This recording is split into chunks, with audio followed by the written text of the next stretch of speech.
মা, সারা বাড়িতে ফুল দিয়ে কি সুন্দর ডেকোরেশন করেছো, খরচাটা একটু বেশি হয়ে যাচ্ছে না?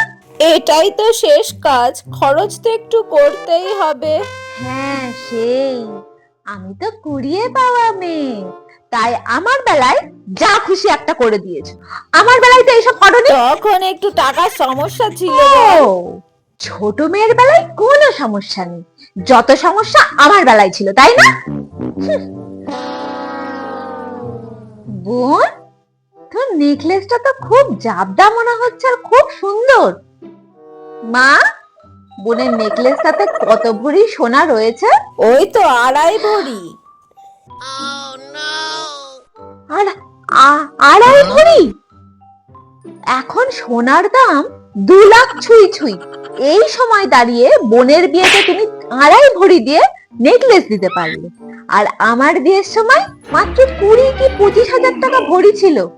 আমার বিয়েতে ওই 1 ভরি নেকলেস টিং টিং টিং টিং করছে, লিকলিক লিকলিক করছে, ওইটা আমাকে বিদায় করে দিলে।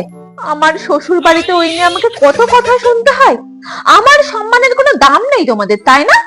বাবা, বোনের বরকে তুমি আশীর্বাদে কি দিলে? সোনার গড়ি আর একটা বাইক। বাবা, তুমিও বলছে আমার বর কি দোষ করেছিল যে ওকে একটা চেন দিয়ে আশীর্বাদ করে ছেড়ে দিয়েছো? না, তুমি আমাকে বলো তোমার বড় জামাই কিসে কম, কিসে কম? অত বড় একটা চাকরি করে, আর তোমার ছোট জামাই সেখানে একটা সামান্য ব্যবসা করে, ওকে এত কিছু দিতে পারছো, আর আমার বরের বেলায় ওইটুকুনি? এত অপমান আমি মানতে পারছি না, মানতে পারছি না। আমি এই বিয়ে বয়কট করলাম, বয়কট করলাম আমি বিয়ে। তোমাদের কোনো কথা শুনবো না, আমি চলে যাচ্ছি। আমি থাকবোই না এই বিয়েতে, আমি সহ্য করতে পারছি না আর। বাবা, বিয়ের মণ্ডপটা কি সুন্দর সাজিয়েছে দেখো।